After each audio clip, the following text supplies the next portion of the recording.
Ya, entonces, comencemos. Hoy vamos a ver algo o vamos a seguir viendo la dinámica del sólido rígido, pero también vamos a ver algo de la energía, de la conservación de la energía en el sólido. Y, y hay algunas diferencias o similitudes, diferencias y similitudes con lo que vimos anteriormente, pero quería primero recapitular un poco lo que vimos. Entonces, para modelar, digamos, desde el punto de vista de la dinámica, o sea, quiere decir aplicar las leyes de Newton a un cuerpo rígido, nosotros teníamos que hacer algunos cambios y teníamos que escribir de alguna manera, eh, primero, o sea, digamos que esto sería un caso, pero que no necesariamente es, digamos que la receta esta es general para cualquiera. Entonces uno lo que tiene que hacer, bueno, independientemente de eso, aquí estaría para el caso de una polea, pero independientemente para cualquier situación, uno tiene que primero tener bien claro cuáles son las fuerzas, ¿no? El inventario de fuerza a partir de, digamos, de las interacciones del cuerpo y demás, pero tener bien claro cuáles son las fuerzas que están actuando. Una vez que uno tenga cuáles son las fuerzas que están actuando, uno tiene que hacer, este sería para la dinámica translacional, es lo que habíamos visto, perdón, aquí estaría ya, esta sería la parte cuando uno tiene los dos esquemas, ¿no? Entonces, tiene que tener este inventario de fuerza, como le iba diciendo, y después tenemos que hacer los diagramas de cuerpo libre para las fuerzas y un diagrama de cuerpo libre, digamos, extendido, donde consideremos que sea el objeto que sea sólido. En este caso, como vamos a tener tres cuerpos. Vamos a tener un cuerpo de masa M grande, este otro, y vamos a tener la polea, que no la podemos despreciar porque ahí vamos a considerar que tiene una masa y que es un sólido. Por lo tanto, vamos a tener tres diagramas de cuerpo libre. Estos les llamamos, por un problema de notación, qué sé yo, diagrama de cuerpo libre, digamos, sin apellido, ¿no? Y al que le hagamos a la polea va a ser un diagrama de cuerpo libre extendido porque vamos a considerar que el sólido tiene cierta dimensión y vamos a ver exactamente dónde es que están actuando las fuerzas que actúan sobre ese sólido. Que el sólido en este caso mío es la polea, ¿no? Estos dos cuerpecitos de masa M, como no van a rotar ni solamente se van a trasladar, no me interesa dónde es que están actuando las fuerzas, ¿ok? Entonces, a partir de estos diagramas de cuerpo libre, yo hago, o bueno, poniendo un lugar, una dirección predeterminada para la aceleración, yo construyo las ecuaciones de movimiento, que van a ser la suma, digamos, de fuerza y la suma de los torques, ¿no? Una ecuación de movimiento para suma de fuerza, o sea, tiene que cumplirse que la suma de todas las fuerzas es igual a la masa por la aceleración, y después también tiene que cumplirse que la sumatoria de todos los torques alrededor de un eje determinado tiene que ser igual al momento de inercia este por alfa, ¿no? Que sería la aceleración angular. Entonces vamos a ver cómo se conecta la aceleración lineal y la angular, y a partir de ahí ya hacer el cálculo. Esa es como la receta que habíamos visto. Y habíamos aplicado esto a la máquina de Agud, donde tendríamos, es el caso que estábamos viendo, tendríamos estos tres cuerpos, tendríamos los diagramas de cuerpo libre para cada uno. Este sería para el cuerpecito de masa 1, como solo tiene traslación, solamente va a tener, este es mi diagrama de cuerpo libre, y de aquí sale esta ecuación, que sería mi ecuación 1. ¿Ok? Después voy a tener el mismo, exactamente lo mismo para el 2, pero con los signos que van a estar relacionados con la aceleración, como estoy considerando la aceleración hacia arriba. Por lo tanto, aquí en este caso, esta tensión que sería positiva, la fuerza de gravedad que iría hacia abajo sería negativa, y en este caso sería lo contrario porque vamos en esta dirección y entonces la fuerza de gravedad es positiva y la tensión negativa. Y este que era digamos, el nuevo, el novedoso, lo que estuvimos viendo, es que ahora vamos a poner el sólido como tal, o sea, no lo vamos a considerar un punto, sino lo vamos a considerar un sólido y que tiene ciertas dimensiones, que en este caso lo vamos a representar así, ¿no? Entonces, por supuesto, vamos a tener una tensión 1 y vamos a tener una tensión 2.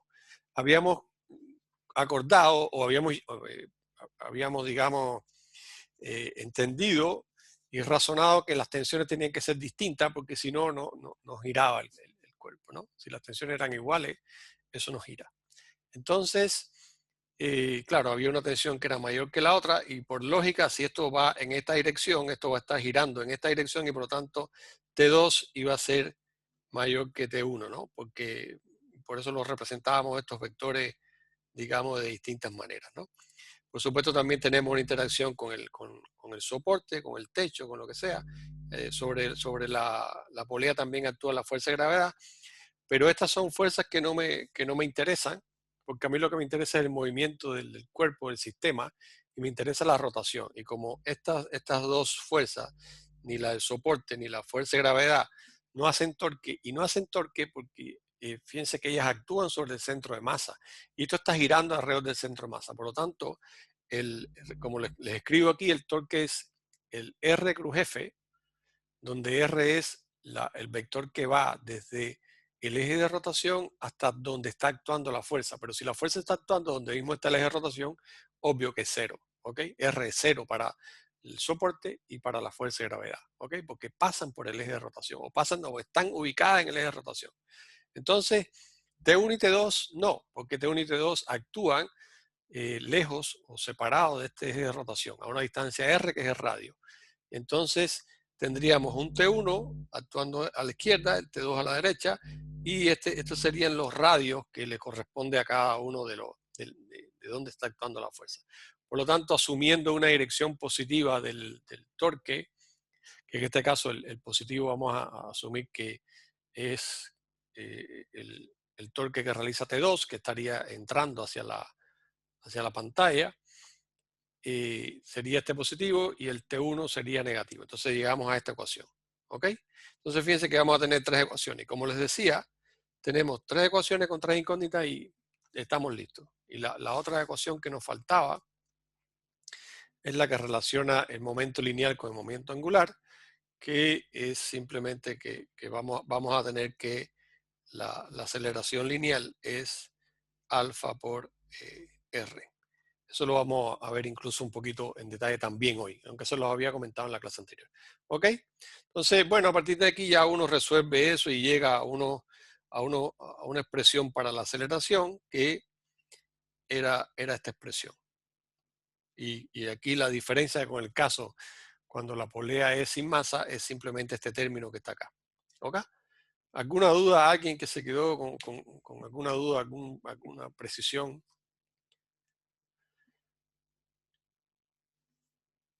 ¿Todo bien? Todo bien. Ya, fíjense, aquí está también la condición esta de rodadura que les estaba diciendo. La rodadura sin deslizamiento. Entonces, bueno, esto era lo que habíamos visto en la clase anterior y entonces en esto vamos a continuar viendo algunos otros ejemplos y en específico lo que vamos a ver es analizar un poco más en detalle esto que le estaba comentando de cuando tenemos rotación y traslación, las dos cosas a la vez, ¿no? Entonces, fíjense que esto ya un poco se los he comentado varias veces, pero eh, nunca está de más. Fíjense que si yo tengo una esfera o un cilindro o algo un disco que se está moviendo, y en todo momento, digamos, no hay deslizamiento. Fíjense que aquí la condición es importante que no hay, eh, digamos, deslizamiento. El, el punto este de contacto quiere decir que de alguna manera se va moviendo, ¿no? Pero el punto de contacto se va moviendo como mismo se va de alguna manera también rotando esto. Por lo tanto, este arco que está aquí, que sería el que de alguna manera, si uno y ahora lo vamos a ver en detalle, pero si uno se parara en el centro de masa y se olvidara del movimiento lineal y solamente estuviera viendo como si fuera un puro movimiento rotacional, lo que vería es que, vamos a suponer que yo marco este punto, bueno, lo que vería es que en un tiempo determinado t, este punto que estaba aquí, bueno, ahora en esta posición va a estar este otro, o sea, está girando, ¿no? Está girando. Imagínense que yo estoy en el centro y con respecto a mí, ¿no? Yo veo que ese punto está girando. Entonces, justo lo que gira es exactamente lo que se desplaza el, la- esta esferita, este disco, ¿ok? Por lo tanto, hay una relación entre una cantidad que es lineal, que es un desplazamiento lineal, con una cantidad que es rotacional.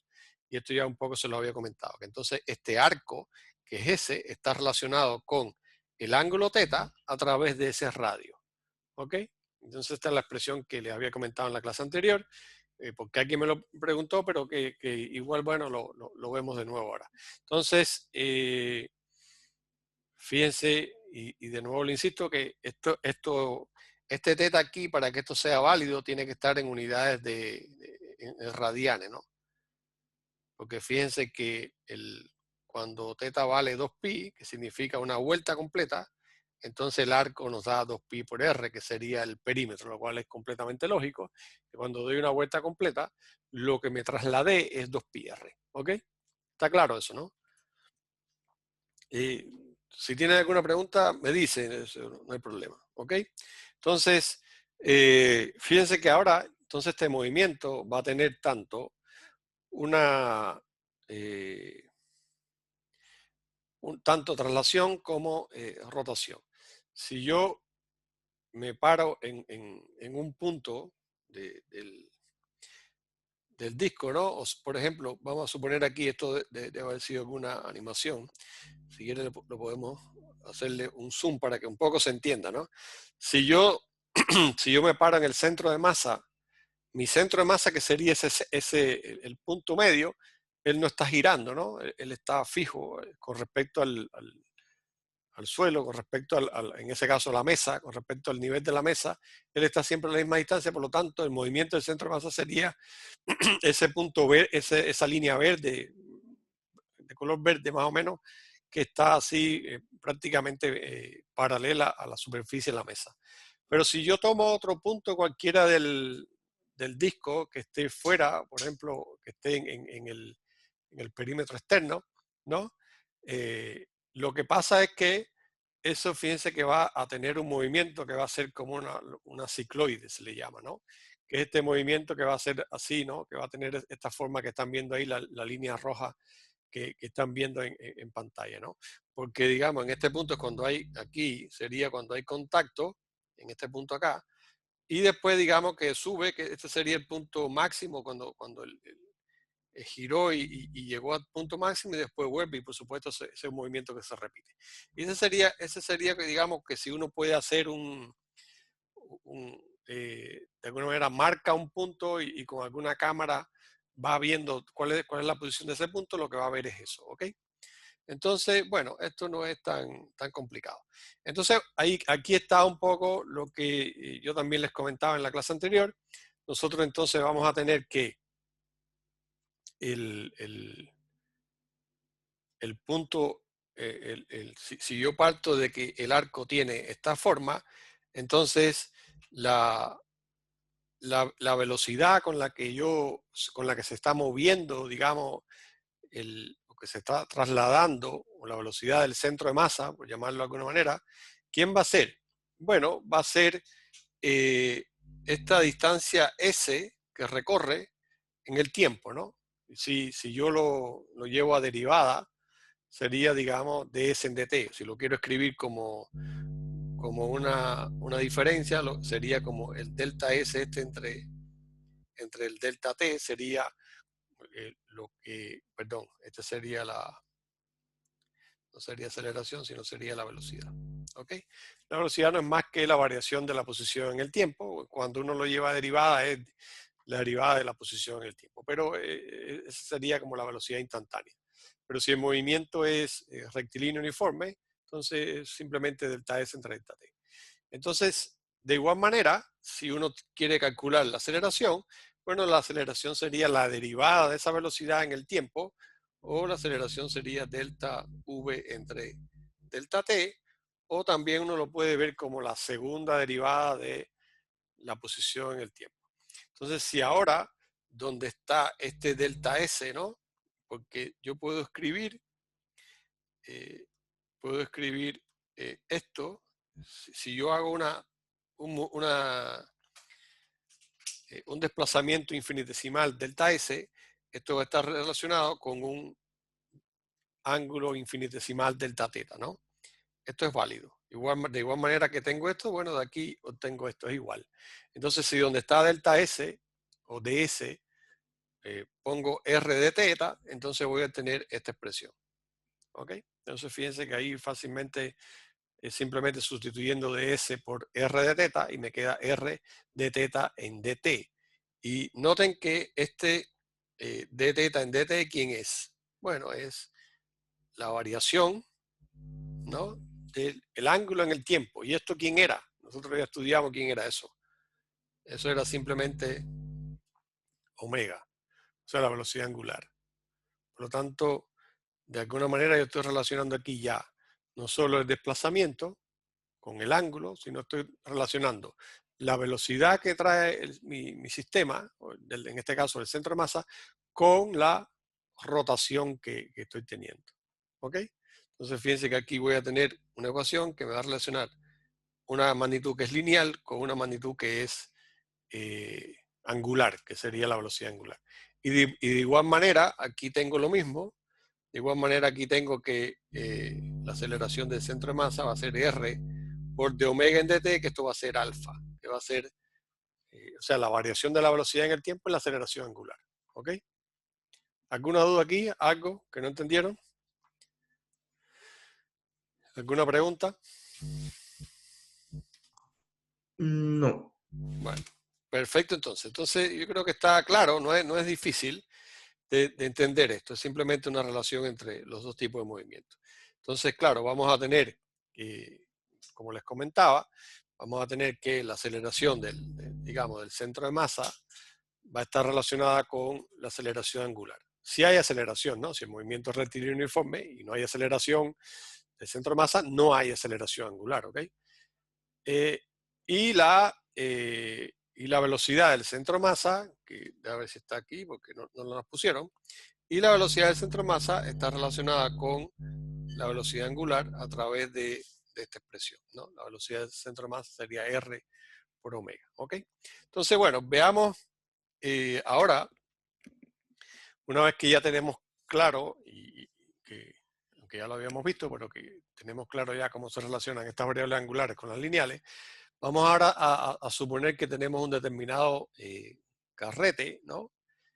Y una persona tira de un cable que está enrollado ahí, ¿no? Y aquí tira con una fuerza F. Está claro entonces que esta fuerza F estaría tirando en esta dirección hacia acá. Y bueno, queremos ver cuál sería la aceleración angular en este caso, o cuál sería, digamos, también podemos calcular cuál sería la aceleración del centro de masa a partir, digamos, de un análisis de las fuerzas que están actuando sobre el sistema. ¿Ok? Entonces, bueno, ¿qué fuerzas son las que actúan? Las fuerzas que actúan, bueno, antes de eso, para no mostrarles la película. ¿Qué fuerzas son las que actúan? Aquí tenemos que hacer, es un cuerpo, ¿no? Y dijimos que teníamos que hacer un diagrama de cuerpo libre, pero también si tenemos un sólido que nos importa en las posiciones, tenemos que hacer un diagrama de cuerpo libre extendido. En este caso, como es el mismo cuerpo, podemos hacer simplemente un diagrama de cuerpo libre extendido, donde sobre el sólido pongamos todas las fuerzas donde es que están actuando, ¿no? Entonces, si tenemos el sólido aquí, ¿qué fuerzas son las que actúan? Las dos primeras que se les ocurren, que son las más fáciles, son ¿cuáles? El Además, roce eh, y la va, fuerza va a haber externa. va a haber un roce, sí, pero además, o sea, esta fuerza externa ya la tenemos, que va a estar aquí, ¿no? Este es F, ¿no? Fuerza gravitacional. ¿Cómo? La fuerza gravitacional. Claro, falta la fuerza gravitatoria, el peso de esto. Vamos a ponerlo aquí. ¿Qué otra fuerza nos falta? El roce. Ahora, ¿el roce en qué dirección va? ¿Hacia la izquierda o hacia la derecha? Izquierda. A la izquierda. Cuando esto gire, vamos a suponer que esta fuerza es mayor que la fuerza de roce. Cuando esto gire, ¿en qué dirección va a girar? ¿No? Va a girar así, ¿no? ¿Sí o no? Por lo tanto, Sí. este segmento que está aquí va a tratar de irse hacia acá, ¿no? Por lo tanto, el roce hacia dónde va a ir. El roce A la siempre se izquierda. pone en movimiento, por lo tanto va a ir hacia la ¿Hacia la derecha. derecha? Va a ir hacia la derecha. El roce se va a poner a movimiento. Y este sería el, vamos a llamarle F pequeña al roce. ¿Se entendió eso? Porque fíjense que va a girar, digamos, en sentido a favor de las manecillas del reloj y por lo tanto en el punto ese de contacto el roce va a estar en sentido contrario. ¿Ok? Profe, pero Sí. ¿no era el roce el que provocaba como el giro? Bueno, pero claro, el roce provoca giro de alguna manera, porque eh, si no hay, vamos, ¿qué es lo que pasa? A ver, aquí la fuerza esa provoca giro también, ¿no? ¿Ok? Lo que el roce Sí. aquí, ¿qué es lo que va a provocar? El roce va a provocar que haya movimiento. Porque pensemos simplemente, buena pregunta, pensemos simplemente si no hay roce, ¿qué es lo que va a pasar? Se deslizaría. Si no hay roce, entonces lo más probable es que cuando uno lo ale, ¿no? También va a moverse un poco, pero si uno de alguna manera analiza qué es lo que, vamos a suponer que uno le hace una fuerza bien rápida, ¿qué es lo que va a pasar? El tipo gira, pero se va a quedar en la posición esa, porque no hay nada que lo haga que avance, ¿no?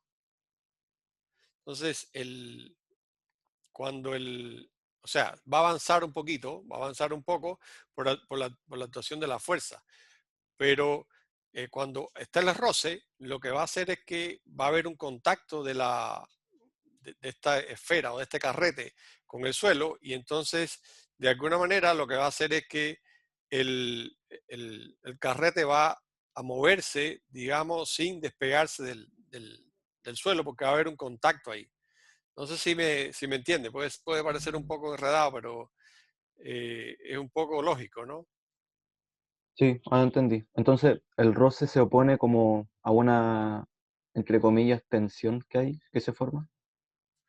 Bueno, el roce se opone a ese movimiento. Si uno se para en ese punto, vamos a suponer que yo me paro en ese punto imaginario que está ubicado aquí, ¿no? Y un poco fuera. Y me estoy moviendo, digamos, con la misma velocidad con la que se mueve el centro de masa, ¿no? Entonces, con respecto a mí, ¿qué es lo que está pasando? Que ese tipo se está moviendo, ¿no? Y está habiendo un contacto del suelo con ese punto ahí, ¿no? Entonces, ese es el roce. Con respecto a mí, este punto se está moviendo hacia acá. Entonces, el roce va a ir en sentido contrario, oponiéndose a ese movimiento. Eh, en un auto pasa exactamente lo mismo, o sea, el roce cuando uno está girando, el roce está apuntando hacia atrás, ¿no? Es lo que hace que gire las ruedas de esa manera. Bueno, piénsenlo o sea, porque de la otra manera, si uno pusiera el roce en esta dirección, entonces como que se acelera mucho más el movimiento, ¿no? Es como que si no hubiese nada que se estuviera oponiendo al movimiento, ¿no?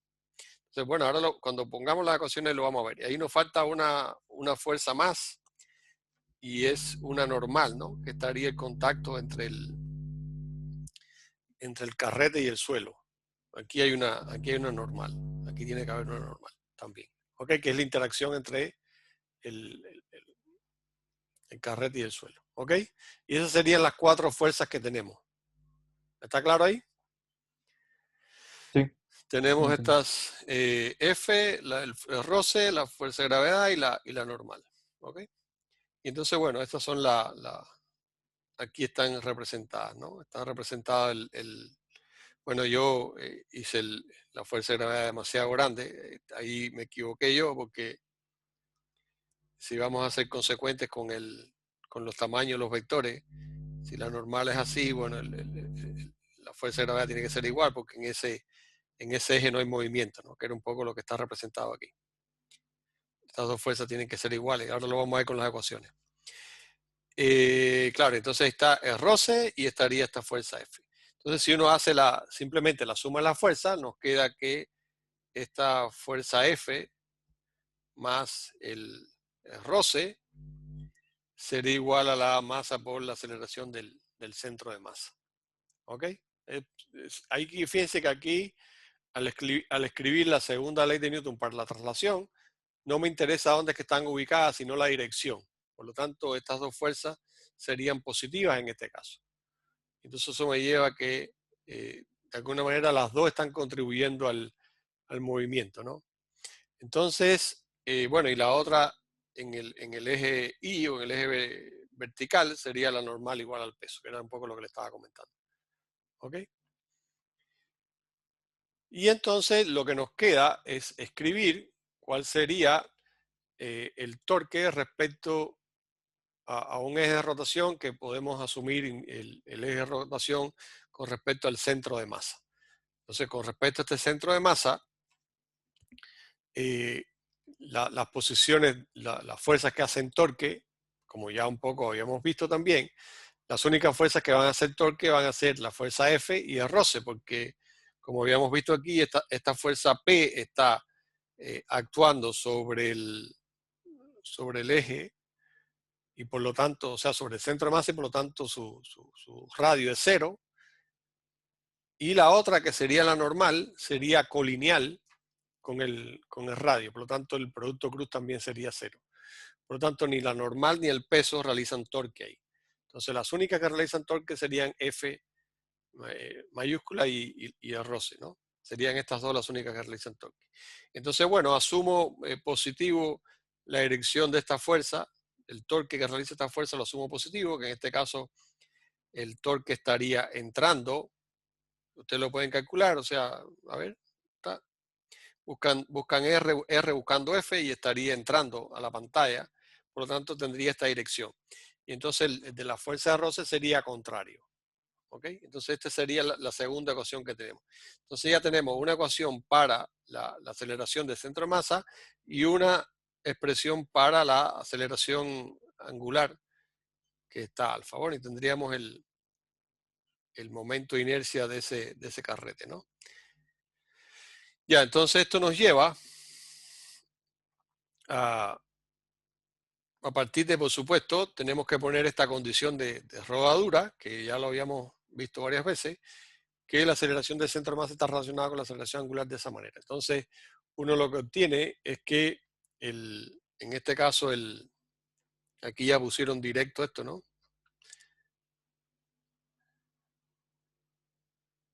Que, digamos, este F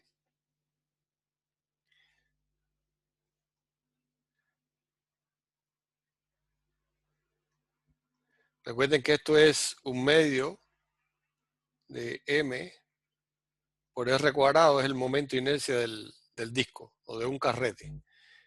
Y esto es alfa, que sería A sobre R, la aceleración del centro de masa sobre R. Y se simplifica esto.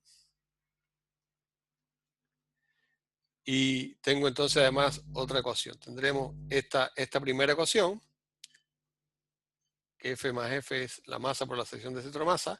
Y voy a tener otra ecuación que sería F menos F es igual a un medio de la masa por la aceleración del centro de masa.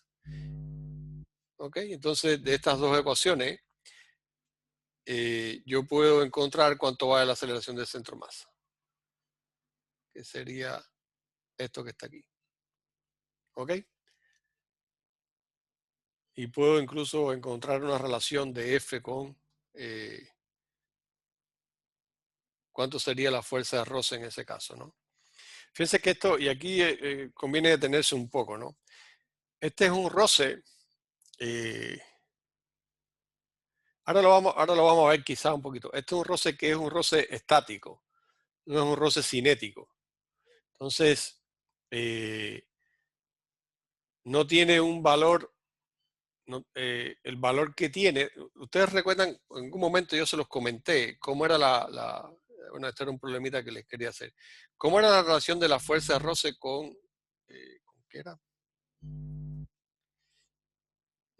Perdón, el coeficiente de roce, ¿no? El coeficiente de roce con una fuerza determinada aplicada, ¿no? Esto tenía una forma que era así. algo como esto. Entonces, ¿qué era lo que, esto lo hablamos en algún momento? Cuando yo estoy empujando un auto, me acuerdo que les puse ese ejemplo, cuando estoy empujando un auto yo empiezo a hacer una determinada fuerza y no logro moverlo. Sigo aumentando la fuerza hasta que va a llegar el momento en que lo muevo. Ese roce, hasta que yo lo logre mover, ese roce es estático. Una vez que se mueve, esta zona de aquí sería la parte del roce, sería la parte del roce cinético. Este sería el roce cinético, un mu cinético. Tendría un valor que sería más o menos constante. Pero toda esta parte es un roce estático. Por lo tanto, el roce que hay de la rueda o de ese carrete con el suelo no necesariamente toma un valor fijo, sino que depende un poco de la fuerza que yo esté aplicando. ¿Ok? Entonces, por eso es que se puede llegar a esta expresión de que la fuerza de roce es F tercio. Bueno, esto, ¿cómo se resuelve? Simplemente sustituyendo ahí en las ecuaciones. Uno puede de estas dos ecuaciones, de estas dos que tenemos aquí, encuentra la aceleración del centro de masa y encuentra F, que son las incógnitas y las puede expresar en función de la F grande. ¿Ok? Fíjense que aquí vamos a suponer que F es un dato. Si F es un dato y la masa es un dato, entonces las incógnitas serían la aceleración del centro de masa y la fuerza de roce. Y tengo dos ecuaciones. Por lo tanto, puedo determinar tanto la aceleración del centro de masa como la fuerza de roce. La aceleración del centro de masa la determino y me da 4F, 4 tercios de F sobre M. Y bueno, aquí tengo una expresión para la fuerza de roce. Entonces, lo que les quiero decir es que ese roce es un roce estático, no es un roce cinético. Si uno separa, y eso lo vamos a ver ahora, creo que me parece, sí, yo creo. Si uno lo ve, lo voy a adelantar esto un poco. Pero ahora lo vamos a ver de nuevo, pero para dejar clara la idea. Si uno separa en este punto P, ¿no? En este punto P, o dicho de otra manera, esto después lo vamos a ver. Uno puede ver este movimiento como de rotación más traslación. Un movimiento de rotación puro más un movimiento de traslación puro me da este movimiento que es un movimiento combinado de las dos cosas. Fíjense que si uno se para en el centro de masa, ¿no? Que sería este caso, uno vería como que se está moviendo el cuerpo, ¿no? Pero si uno ahora, o sea, eso es viéndolo desde afuera. Si uno se para en el centro de masa, entonces y se olvida del movimiento lineal, lo que está viendo es que hay una rotación. Entonces, tenemos un movimiento de alguna manera combinado, que tiene tanto rotación como que tiene traslación. Y entonces el punto es que, ¿cuánto sería la velocidad de este punto que está aquí? Este punto que está ahí, ¿qué velocidad tendría con respecto a un observador que está afuera? Pensemos un momento, es una pregunta que es interesante. Fíjense que ese punto tiene dos componentes de velocidad. Vamos a suponer, estamos en el caso de la rotación pura. Pensemos ahora, y quiero que piensen esto. Imagínense que estamos en la rotación pura, estamos en el Tagadá y tenemos un punto en el extremo. ¿Qué velocidad tiene? Bueno, la velocidad que nosotros ya aprendimos que era omega por R, la velocidad angular por el radio, esta que está aquí, ¿no? Entonces, si ahora yo digo, bueno, en el caso de la traslación pura, todo mi sistema, ¿con qué velocidad se está moviendo? Se está moviendo con esta velocidad del centro masa. ¿Y esa velocidad del centro masa quién es? La velocidad del centro de masa, ¿quién es? Es también R por omega, que ya lo vimos antes, ¿no? Por lo tanto, este punto que está aquí, ¿con qué velocidad se mueve? Cuando combino los dos movimientos. ¿Con qué velocidad se va a mover? Con respecto a un observador que está afuera.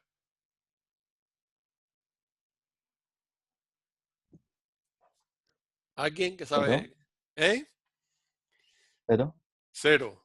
Sí, va a ser cero, porque fíjense que tengo un movimiento asociado a la rotación que iría en este sentido, ¿no? Que sería R por omega, y voy a tener un movimiento en esta dirección de la traslación pura.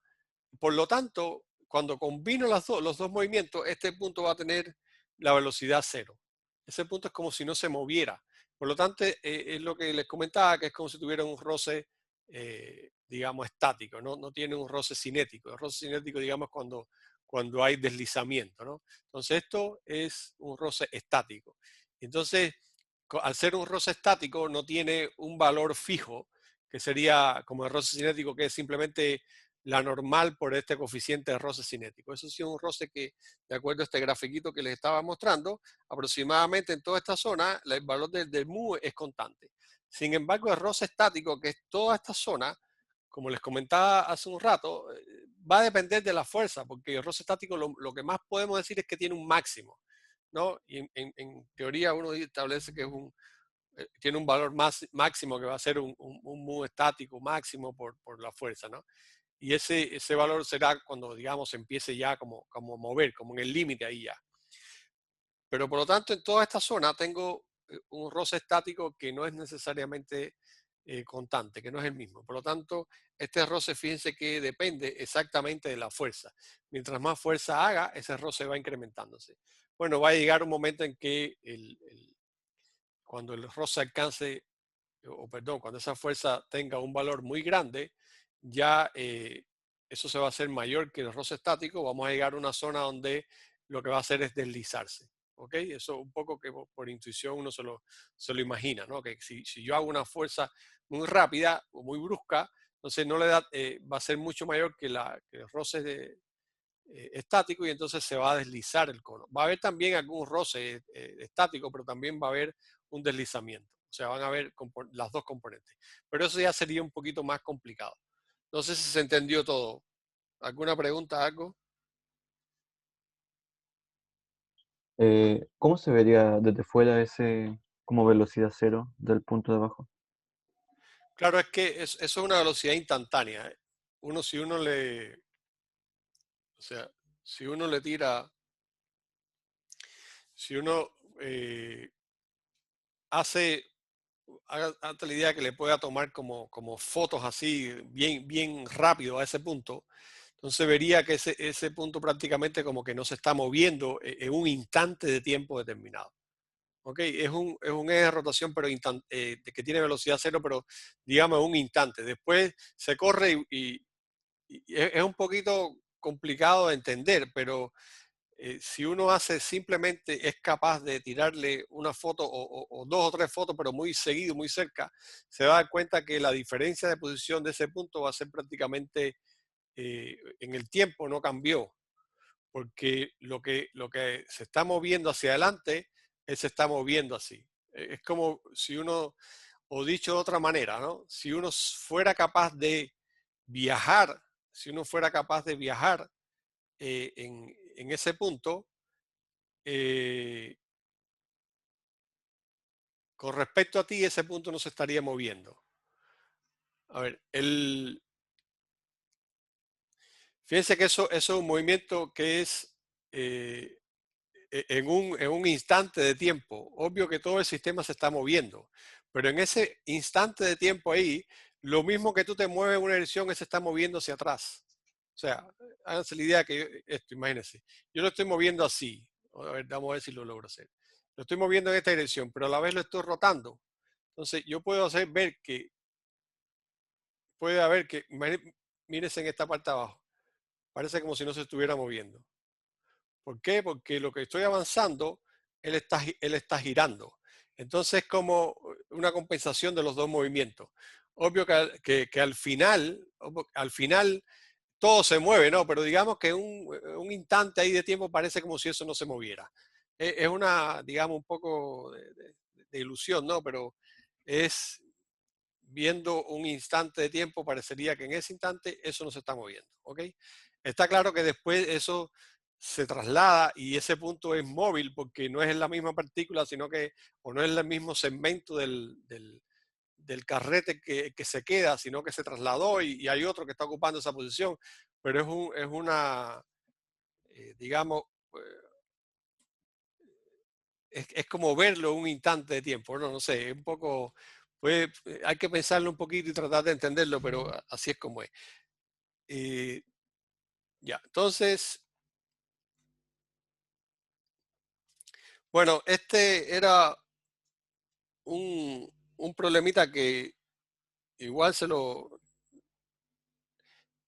Bueno, les doy nada más una... Esto lo hicimos creo que en la clase anterior un poquito rápido, pero como hoy vamos a tener un pequeño trabajo en grupo, quiero que también se acuerden de esto. Tienen que... Aquí vamos a determinar, o la idea es determinar cuánto sería la aceleración de este centro de masa, ¿no?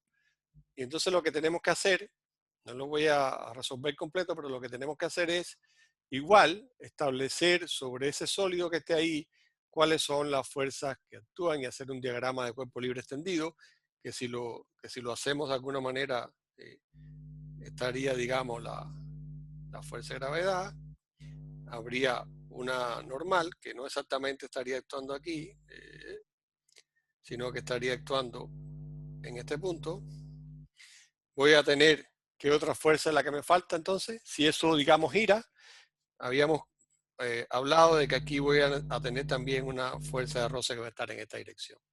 ¿Ok? Entonces voy a tener las tres fuerzas. La normal, el peso y esa fuerza de roce. Y con esa...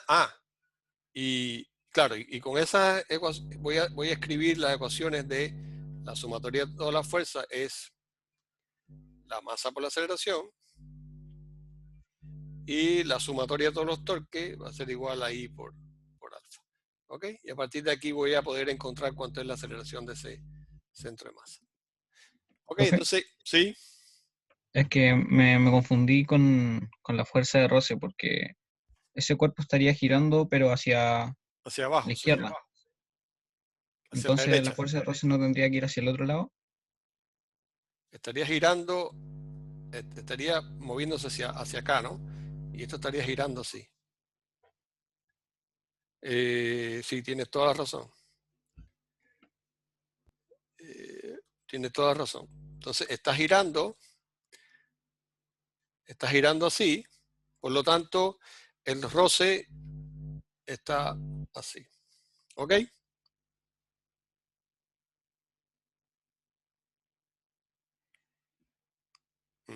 Sí.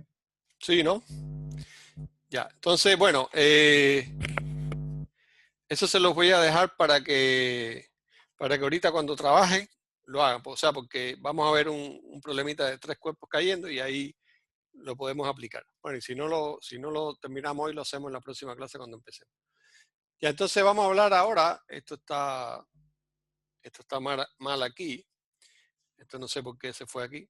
Vamos a hablar de energía en el movimiento de un cuerpo rígido y un poco esta era la idea que estábamos para transmitirlo de energía. Lo que era importante saber que uno puede ver este movimiento de rodadura como la suma de una rotación más una traslación. O sea, tenemos algo que está rotando. Vamos a suponer que yo pongo un sistema de referencia que está en el centro de masa y con respecto a ese sistema de referencia, con respecto a ese punto, el sistema está girando solamente. Y con respecto, digamos, a un punto que puede estar, digamos, desde fuera podemos verlo, o quizás el mismo centro de masa, pero sin tener en cuenta la rotación, yo puedo, bueno, este sería desde afuera, claro, sería de afuera, yo veo que el sistema se está moviendo, sin tener en cuenta, digamos, los detalles de la rotación. Entonces tendría esa suma de esos dos movimientos, una rotación más una traslación, donde cada punto, cuando sume las dos, como un poco recién les estaba comentando, cuando sume los dos movimientos, cada punto va a tener, digamos, una velocidad que va a ser distinta. Entonces, si cuando yo me estoy moviendo, por supuesto, el centro, el eje no se mueve, pero, y claro, y como les decía, un extremo que está aquí debajo en el punto P, ese va a estar moviendo, digamos, en esta dirección, va a tener una velocidad lineal que va a ser, digamos, a favor de las manecillas alrededor, pero que va a ser, digamos, hacia la izquierda. Y este va a tener una velocidad lineal hacia la derecha y que también va a tener un valor que es la velocidad angular por el radio, ¿no? Esto un poco ya lo habíamos visto. Entonces, si ahora consideramos solamente la traslación, cada punto de esto va a tener una traslación que digamos que los dos están o todos los tres puntos están, digamos, moviéndose, trasladándose, ¿no? Entonces, cuando uno suma estas dos componentes de velocidades, la que asociada a la rotación y a la traslación, entonces va a tener, digamos, que esos tres puntos van a tener componentes distintas.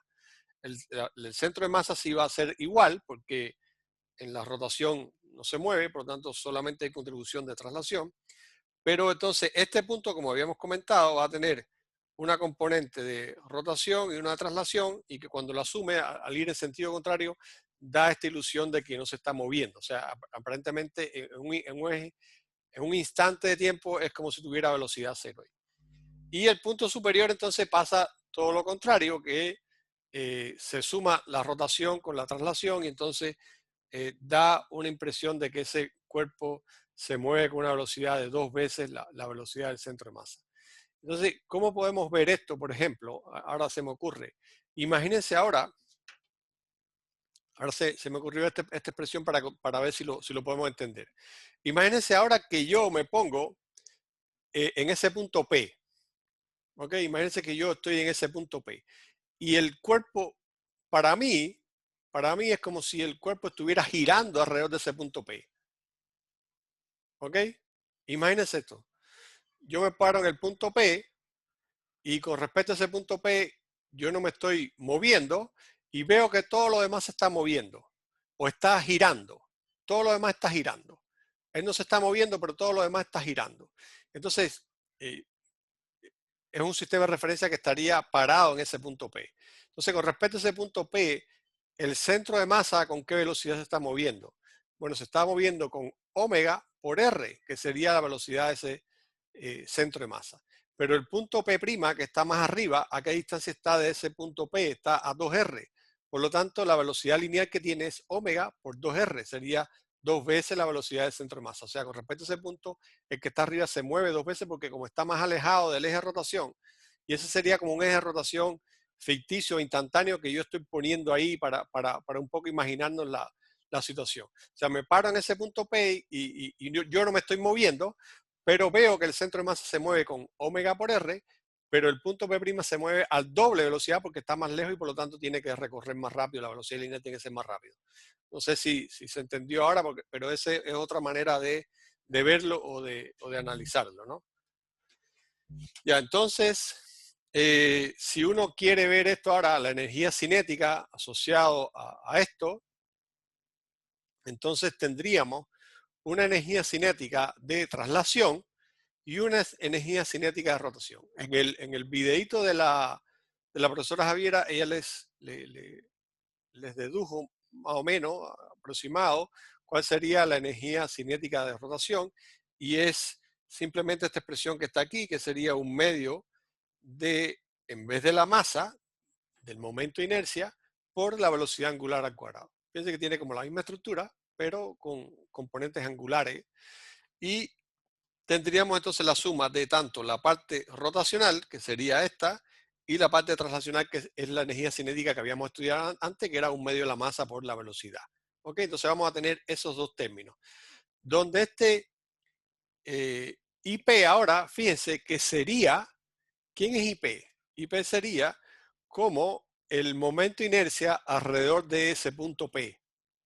Bueno, eso lo podemos encontrar, pero para que ustedes deja ver si aquí de alguna manera se deduce, ¿no?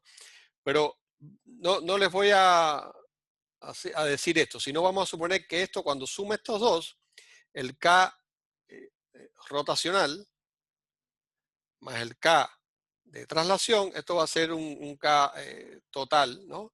Que va a ser la energía cinética total que tiene mi sistema. Entonces lo que vamos a ver ahora, que es un poco lo que les quería decir, es que esa energía cinética total sería igual a la energía cinética rotacional con respecto a ese punto P. Pero eso lo vamos a ver ahora en un momentito. Entonces, pero lo importante, independiente de esto, lo importante es que entonces la energía cinética total del sistema o del cuerpo va a tener dos componentes. Va a tener una componente cinética y una componente rotacional. Fíjense que esto es... esto es válido para muchos sistemas. Además de la energía cinética rotacional y de traslación, también hay otra energía cinética que ustedes van a estudiar en algún momento que está relacionada con las vibraciones del sistema. O sea, el sistema también puede vibrar y oscilar. Eso también sería un tipo de energía cinética que va a tener el cuerpo, una suerte de oscilación que va a tener. Entonces, cada una, y fíjense que vamos a suponer que ahora, y pensando un poco, si yo tengo una cierta energía y se la suministro a un cuerpo, y ese cuerpo además de trasladarse puede girar, ¿qué es lo que va a pasar? Que si además gira, no se va a mover tan rápido, su velocidad de traslación no va a ser tan rápida como la velocidad lineal que tendría, por una sencilla razón, porque ahora toda la energía que yo le estoy dando, una parte se va a invertir en rotar el cuerpo y otra parte en trasladarlo. Por lo tanto, nos vamos a dar cuenta, y sería una pregunta como, digamos, sencilla. Imagínense que está una esferita aquí. ¿Cuándo llega más rápido? Cuando se deja caer y digamos sin roce, o cuando hay roce. Sin roce significaría que no rota, por lo tanto simplemente cae, o cuando está girando. Entonces, es una pregunta que, bueno, podemos responder en un rato más, pero ya con este razonamiento que le estoy diciendo, si yo entonces, además de que el cuerpo se traslade, tiene que rotar, por lo tanto la energía, en este caso la energía potencial gravitatoria que tengo, se va a invertir tanto en energía cinética como energía de rotación, y por lo tanto voy a llegar con menos velocidad abajo. ¿Se entendió esto, no? ¿Hola? ¿Se Pero Sí, entendió? se como, entiende. ¿Sí? ¿Alguien se quedó con duda? es que yo no entiendo, no sé si quiere referir que entonces va a llegar más lento hacia el suelo. ¿No quiere decir eso, o sí? Que la velocidad cuando llegue a este punto, ¿no? Va a ser diferente en los dos casos. Porque, digamos, la aceleración también va a ser distinta, pero la velocidad va a ser diferente, porque por esta sencilla razón que le estoy diciendo, de que la energía potencial gravitatoria ahora se reparte de alguna manera entre una energía de rotación y una energía de traslación. Entonces, si yo no tengo que darle nada a la rotación, toda la energía la voy a invertir en energía cinética de traslación, ¿no? Entonces, cuando el cuerpo se desliza, en teoría debe llegar más rápido que cuando está girando. ¿Ok? Esa era la idea. Vale, vale, vale. ¿Entendió ahora, no? Sí, ahora sí. Ya. Entonces, ya, aquí lo importante entonces es que ahora tenemos una energía cinética total, que es la suma de la traslación más la rotación. Y entonces, si uno suma esto, ¿no? Lo que vamos a tener es que, fíjense que no, para que lo entiendan, voy a agregar una página aquí y se los voy a demostrar. O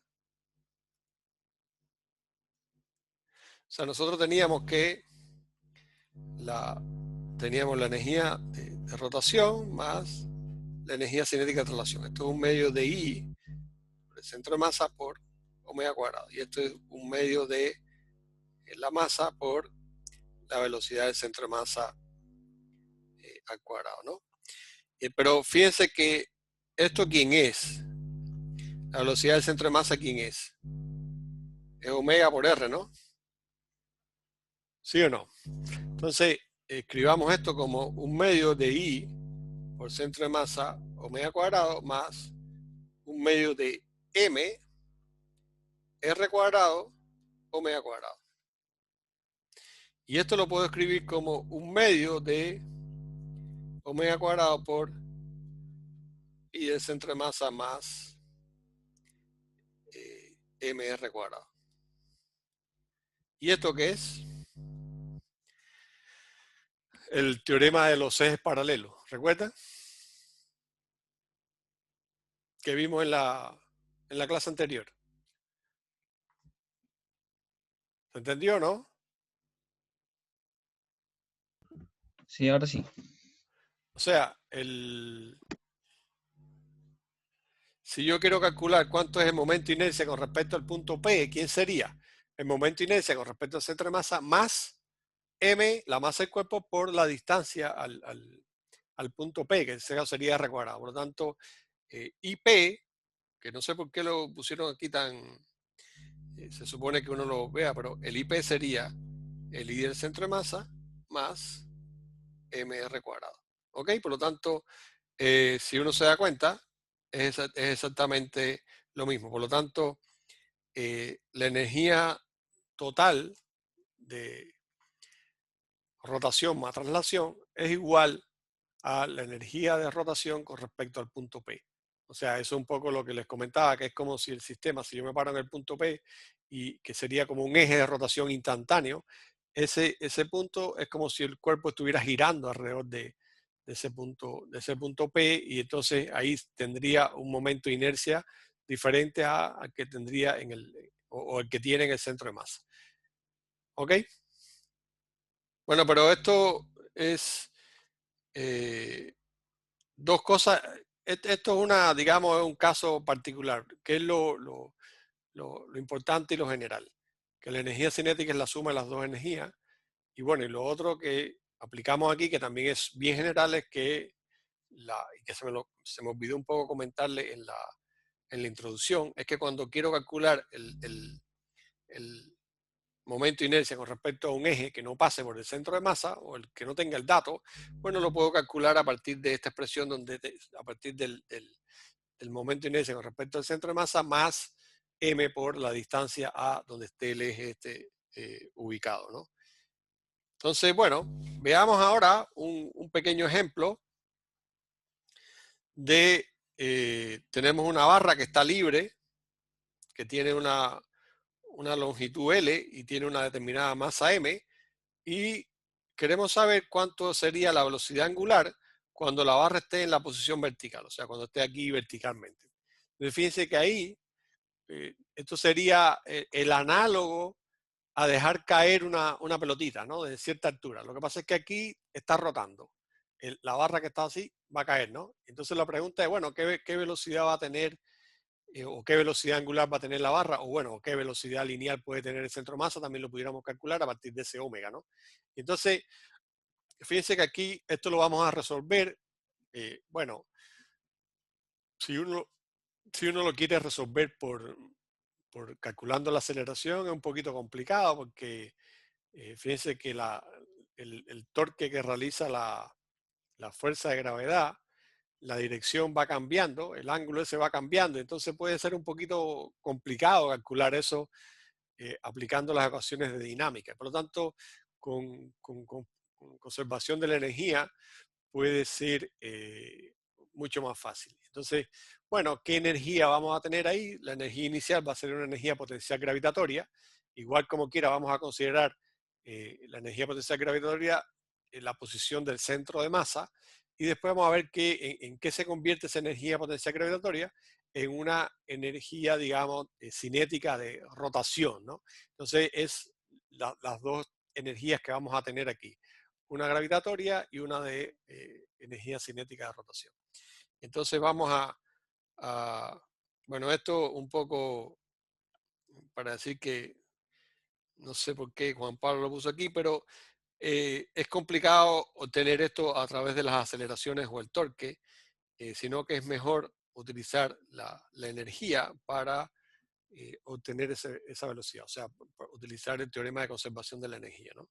Entonces, cuando uno se pone aquí, por supuesto, este sería el que realiza el torque y que estaría dado en esta dirección, ¿ok?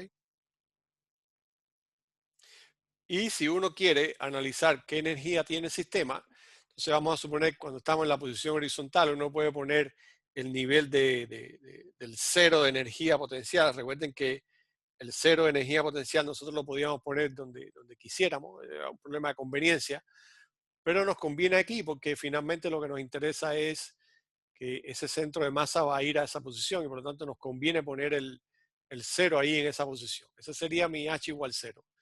Entonces, por lo tanto, la energía que tengo inicialmente es energía potencial gravitatoria, que sería la masa por la gravedad por la altura. Y la altura sería como cuando está en la posición vertical, eso estaría con respecto al pivote a una distancia de L medio, porque la barra tiene completo L, entonces sería L medio la altura a la que está. Por lo tanto, eso me da que la la energía potencial gravitatoria inicial que tiene el sistema sería mg por L medio. ¿Ok? Y está claro, sin ningún tipo de problema. Aquí no tenemos inicialmente ningún otro tipo de energía porque no está girando todavía, sino que simplemente la tenemos ahí en esa posición inicial. Y entonces después cuando esto llegue a la posición vertical, la energía que va a tener va a ser completamente energía de rotación. ¿Ok? Va a ser pura energía de rotación. Vamos a tener solamente energía de rotación porque cuando el eje, el centro de masa esté justo en ese punto, en la posición vertical, entonces ahí no hay ninguna energía potencial gravitatoria. Es cero, porque lo pusimos así por construcción. Entonces, por lo tanto, voy a tener que inicialmente tenía esto y finalmente tengo esto. Entonces, por lo tanto, como ya conocemos, aplicamos simplemente el teorema de conservación de la energía. Entonces, la energía potencial gravitatoria va a ser igual, la energía potencial gravitatoria inicial va a ser igual a la energía cinética final que va a tener mi cuerpo, la barra, ¿no? Entonces, esto sería, ya lo vimos, la energía potencial y la energía cinética rotacional. Bueno, ya sabemos que es un medio de el momento de inercia por omega cuadrado. Pero bueno, recuerden aquí que el momento de inercia depende entonces alrededor de qué eje estoy rotando. Y bueno, ustedes, lo vimos en la clase anterior, que el momento de inercia con respecto de una barra con respecto a un extremo es 1/3 de ml cuadrado. ¿Ok? Yo creo que yo se los calculé con una integral, pero repito, no tienen que acordarse de memoria, esto va a ser un dato. O cuando más les pueden dar en un certamen el momento de inercia con respecto al centro de masa, que creo que es 1/12 ml cuadrado, y para encontrarlo con respecto al extremo es simplemente sumarle m, en este caso ml medio al cuadrado, porque es la distancia que hay desde el centro de masa hasta el extremo, ¿no? Y eso me va a dar 1/3 de ml cuadrado. Entonces, por lo tanto, mi energía cinética rotacional va a ser un medio de esta energía, de este momento de inercia por la velocidad angular al cuadrado. Y bueno, aquí ya lo simplificaron un poco. Esto es 1/6 de ml cuadrado y aquí simplemente uno puede encontrar este omega ya igualando las dos expresiones y obtiene que el omega entonces sería raíz de 3G sobre L, ¿no? Por lo tanto, fíjense que ese omega depende del largo, inversamente del largo de la barra. ¿Ok? Mientras más grande sea la barra, menor es ese omega. Bueno, tiene cierta lógica, le cuesta un poquito más girar, ¿no? ¿Ok? ¿Alguna duda con eso? ¿Te entendió? Se entendió. El cuadrado tercio se ocupaba ¿cuándo? ¿Cuál? Que en un momento había algo partido en 3. Sí, ¿Eso cuándo se ocupa? el momento de inercia. El momento de inercia no es m por r cuadrado partido 2. Ya, aclaración. El momento de inercia depende del sólido. ¿Ok? ¿Depende de qué? ¿Perdón? Del sólido. Ah, Hay muchísimos momentos de inercia. Entonces yo puedo tener distintos cuerpos y cada uno de ellos va a tener un momento de inercia distinto. E incluso un mismo cuerpo puede tener momentos de inercia diferentes, de acuerdo a por dónde pasa el eje de rotación. Eso está claro, ¿no? O sea, porque eso es como, si yo tengo una barra y la quiero hacer girar por aquí, es lo mismo. Si yo quiero hacer girar este lápiz así, es más fácil que si lo quiero hacer girar desde el extremo. O sea, la fuerza o la energía que tengo que invertir es mayor, porque los momentos de inercia son distintos. El momento de inercia que de una barra de largo L con respecto al eje, al centro de masa, ¿no? Es ml cuadrado sobre 12. Les recomiendo que vean el videíto de la profesora Javiera y además en la clase anterior yo lo expliqué. El momento, el momento de inercia con respecto a ese centro de masa sería ml cuadrado sobre 12. Ahora, si yo cambio mi eje de rotación y ahora mi eje de rotación está en un extremo, entonces ese momento de inercia cambia, porque ahora es diferente. Cuán alejados o no están digamos, los pedacitos de masas que componen mi sólido. El momento de inercia general del sistema, por definición, para un sistema de partículas discretas era m i por RI al cuadrado y una suma desde igual 1 hasta n de todas las partículas. Pero si tengo un sólido, la definición es esta. O sea, tengo que hacer una integral de todos los elementos de masa de cómo están distribuidos. Por lo tanto, eso es una suma que tiene dos términos, que uno es la masa y otro es la distancia a la que está ese eje. Por lo tanto, mientras más lejos esté ese eje, más contribuye y mayor se va haciendo. Entonces, por lógica, cuando yo tengo un sistema que mi eje pasa por aquí por el centro y sumo todas las cantidades m por r cuadrado, donde mr cuadrado sería un infinitesimal de masa por su distancia a ese centro, cuando lo suma todas, cuando estoy aquí en el centro me da menor que cuando estoy aquí, porque voy a tener contribuciones de estos extremos que van a estar muy lejos y me van a aumentar mucho la suma. Y además la distancia suma al cuadrado, por lo tanto, cuando estoy en el centro de masa, eso me da ml cuadrado sobre 12. Sin embargo, cuando estoy aquí en un extremo, que le voy a poner i extremo, sería ml cuadrado sobre 3. Y fíjense que es diferente. Una es 4 veces la otra, ¿no? Un tercio a 1 sobre 12, la diferencia es de 4, ¿no? De un cuarto, ¿no? O de 4 veces. Entonces, se nota la diferencia, ¿ok? Es como, imagínense que tú quieras hacer girar algo, donde más fácil te va a hacer girarlo es alrededor del centro de masa. Entonces, eso es una medida de cuán fácil o cuán difícil sea girar un cuerpo. ¿Ok? ¿Se entendió? Por lo tanto, no, hay una lista de momento de inercia de muchos cuerpos, que cada cuerpo tiene un momento de inercia distinto. Entonces, hay muchísima...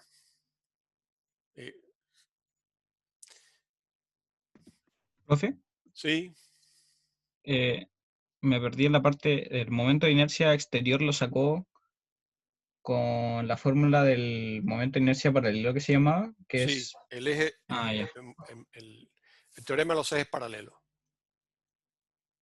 ya, ¿Ok? ahora sí. Es simplemente, eso se obtiene, estoy buscando una hoja blanca, aquí mismo lo podemos hacer, se obtiene 1 sobre 12 ml cuadrado más, como esto es alrededor de este punto, ¿no? Si lo quiero hacer alrededor de este otro, esta distancia que hay aquí es L medio, ¿no? Entonces sería m más L medio al cuadrado, que sería la distancia al cuadrado. Cuando uno suma esas dos cosas, te queda 1 sobre 12 ml cuadrado más 1 sobre 4 ml cuadrado, y eso va a dar un tercio de ml cuadrado. ¿Ok? Y de ahí es donde sale el momento de inercia con respecto al... Entonces, cada cuerpo tiene, y bueno, nos estamos demorando, digamos, pero ya puedo hacer algo. Ahí dejé de compartir y voy a compartir esto.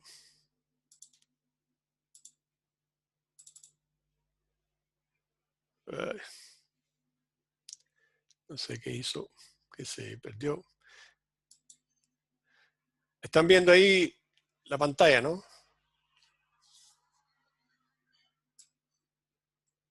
Hola. Sí, estamos viendo Sí, ahí profe. una página de Google. Claro, entonces aquí ustedes buscan momento de inercia de distintos cuerpos y no sé por qué pinché aquí y no sé dónde me salió esto. Ah, aquí está. Entonces, claro, aquí pueden ver los momentos de inercia de distintos cuerpos, ¿no? Por ejemplo, esta varilla que sería esto que estamos viendo sería con respecto al centro de masa 1 sobre 12, ¿no? Con respecto a un extremo sería un tercio. Esto es una esfera sólida, sería 2/5 mr cuadrado. Este anillo sería 1 unos mr cuadrado, y este sería el 1/2 de mr cuadrado, sería para un cilindro o un disco, ¿no? Para este tipo de sistema, un disco también. Entonces, claro, si yo tengo, por ejemplo, este anillo con respecto a un eje simétrico, pero si lo quiero hacer girar así, tengo que hacer tengo que modificarlo, ¿no? Entonces, un poco esto es la definición que yo les estaba diciendo. O sea, si la definición normal, si tengo una sola partícula, sería m por r cuadrado, sería la suma de todas las masas por r cuadrado. Pero cuando tengo un sólido, que tengo algo que tiene cierto volumen, lo que tengo que hacer es hallar una cierta integral. Y eso puede ser fácil o difícil en función del tipo de cuerpo que tengo, ¿no? Entonces puedo tener, incluso aquí hay algunos ejemplos, miren. Son más complejos los de la esfera, pero el de la varilla recta es muy sencillo el cálculo, porque esa integral fue la que yo les hice creo que en la clase. Es una integral desde, si me paro en el centro de masa, sería, yo tengo que integrar en toda la extensión que tiene el cuerpo, ¿no? Entonces tendría que integrar entre menos L medio y L medio, y dr cuadrado por lambda por dr. Aquí hicieron un cambio del diferencial de masa de esta manera, ¿no? Y uno llega a esta expresión, ¿ok? Entonces no es complicado eso. Si quieren lo pueden ver ahí, ¿no? Traten de entenderlo si lo quieren ver.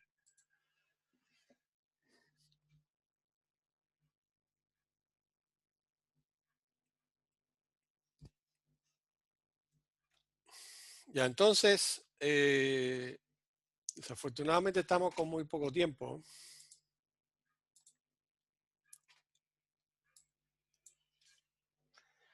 Bueno, ¿se entendió? ¿Alguna pregunta? Ya entendí. Ya, entonces,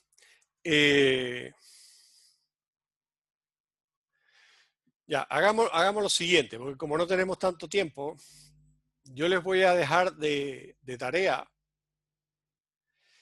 y lo vemos al inicio de la próxima clase, además tienen bastante tiempo. Imagínense que tengo ahora, y solamente le voy a delinear el problema, y ustedes lo hacen.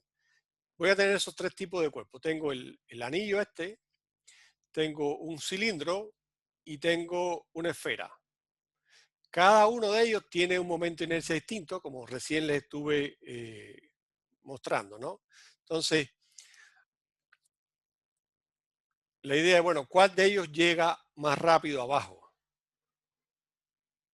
O sea, ¿cuál es el que llega primero digamos, a la base del plano inclinado? O dicho de otra manera, ¿cuál es el que va a tener mayor rapidez del centro de masa en el punto más bajo, ¿no?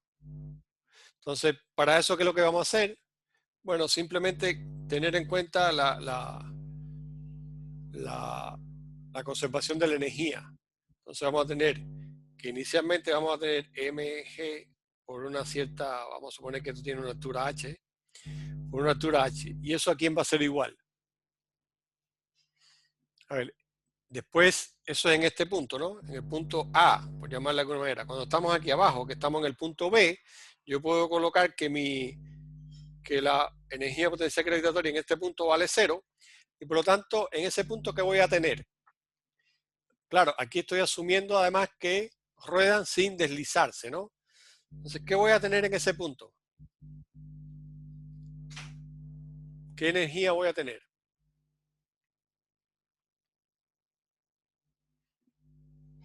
En el chat dijeron suma de energías de la rotación y la traslación. Exactamente. Entonces voy a tener un medio de la masa por la velocidad del centro de masa, que esa sería la energía cinética de traslación.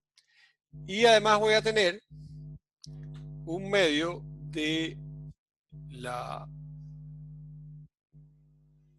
energía o sea, la energía cinética de rotación, que sería un medio del momento de inercia por la omega cuadrado.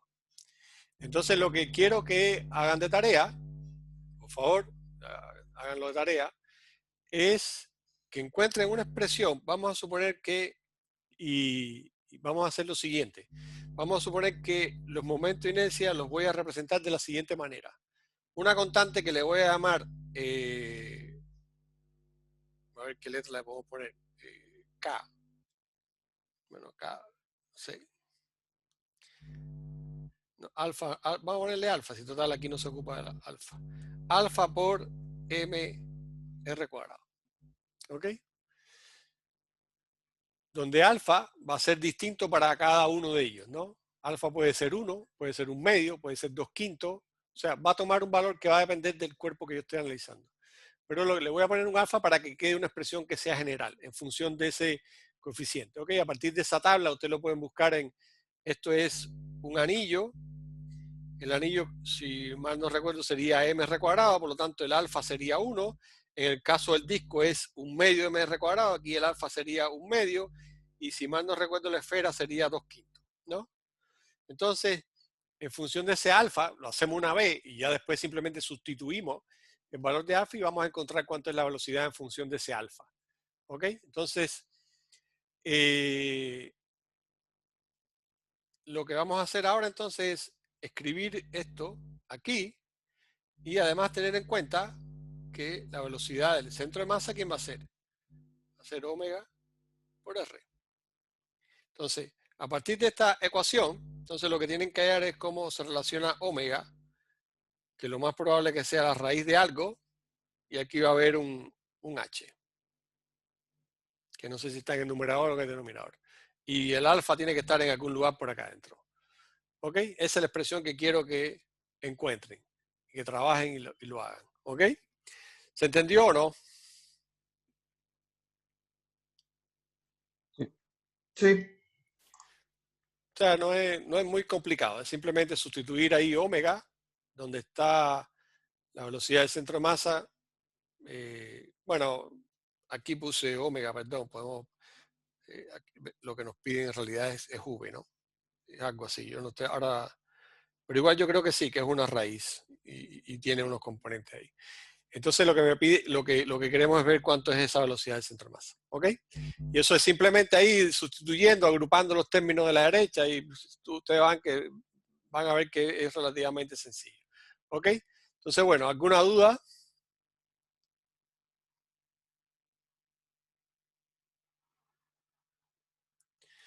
O sea, lo pueden... ustedes se engañan si no lo hacen, ¿no? Simplemente traten de hacerlo, porque en conclusión no es difícil y así de alguna manera se están ejercitando en lo que están viendo, se están obligando a pensar o a resolver ese problema.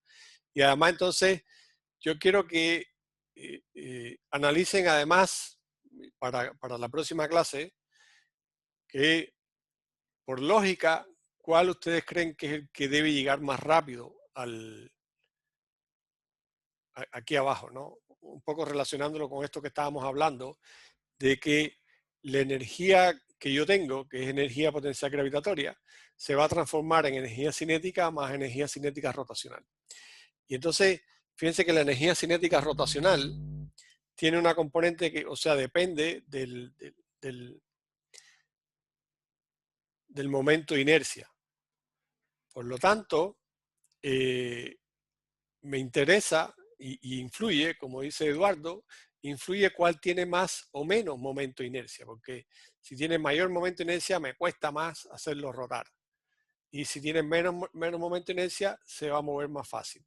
Entonces, fíjense que aquí tenemos uno que tiene un momento de inercia 1, aquí tenemos uno que tiene un momento de inercia 0.5, bueno, el otro término es igual, mr cuadrado, y este es 2/5, 2/5 es 0,4. Entonces digamos que por lógica un poco, uno esperaría que tiene, y eso es un poco lo que estamos tratando de, o espero que ojalá lo entiendan, uno esperaría que el que tiene el momento de inercia menor es el que llegue más rápido abajo. Por lo tanto, en este caso, si esos coeficientes también, el que debe llegar más rápido sería la esfera, ¿no? La esfera maciza. Porque tiene el alfa sería, o este coeficiente sería menor que los otros, ¿no? Y es el que debe llegar más rápido. ¿Ok? Entonces, bueno,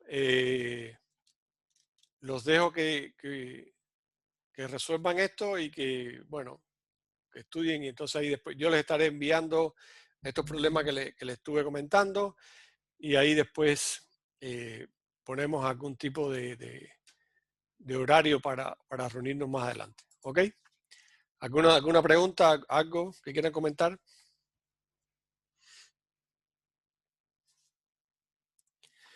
Bueno, si no, entonces, bueno, terminamos. Esto lo Y vamos a revisar la próxima clase al inicio, ¿no? sí, al inicio lo vemos. O sea, les digo además que esta presentación debe estar ahí en aula. Aquí está la respuesta, pero aquí están, ¿no? Pero no quiero que traten de hacerlo y después si acaso lo verifican, ¿ok? En aula debe estar ahí este documento.